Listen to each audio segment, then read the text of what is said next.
devons pas perdre de vue l'objectif ultime de notre action en tant que politique, qui est la consolidation de la paix et du vivre ensemble, élément indispensable au développement de notre pays. C'est donc pourquoi, en tant que parti politique, nous sommes invités à accompagner les réformes entreprises dans le cadre de la transition, en ce sens qu'elles répondent aux aspirations légitimes du peuple et seront, je n'en doute pas, vous aussi j'en suis sûr, mises en œuvre de manière équitable.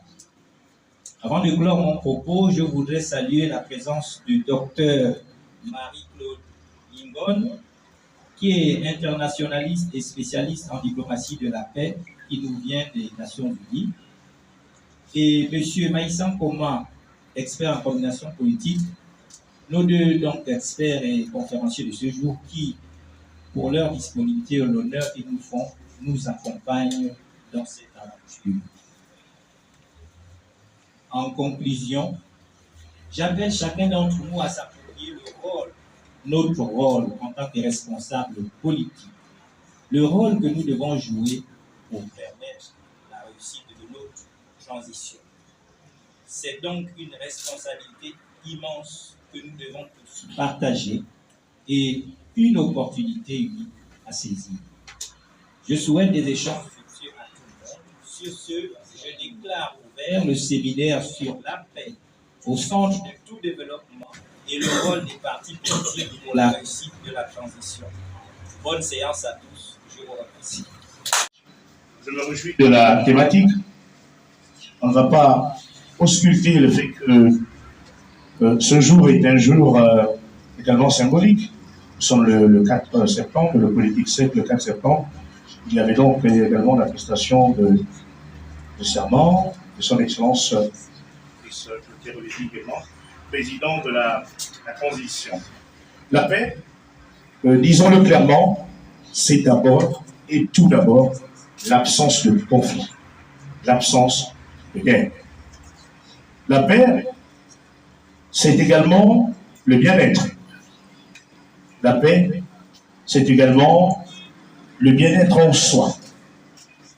Mais intéressons-nous à ce qui serait le plus adapté pour nous en tant que politique. Donc, l'absence de conflit. Nous avons notre pays depuis les années 90, évite qu'il y ait évidemment des conflits, ayant choisi le règlement de solutions de manière pacifique.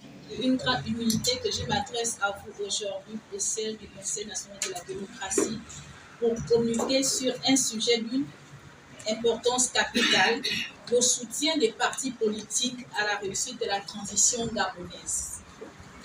Le Gabon, comme vous le savez, traverse une période décisive de son histoire. La transition politique actuelle représente non seulement un moment crucial pour notre pays, mais aussi une opportunité exceptionnelle pour redéfinir les bases sur lesquelles reposera son avenir. Nous sommes réunis ici, non seulement pour écouter, mais pour jouer un rôle actif et constructif dans ce processus historique après avoir quitté ces lieux. Pour rappel, le 30 août 2023, à la suite de la proclamation des élections, des résultats d'élections présidentielles du 26 août par le Conseil gabonais des élections, CGE, à 3h du matin, qui donnait au président sortant vainqueur avec 62% des voix, l'armée a annulé les résultats. Les forces de défense et de sécurité, ainsi que les forces armées gabonaises, se sont unies pour assurer une transition avec l'objectif d'aboutir à l'organisation d'une élection présidentielle qui permettra le retour définitif du pouvoir aux civils.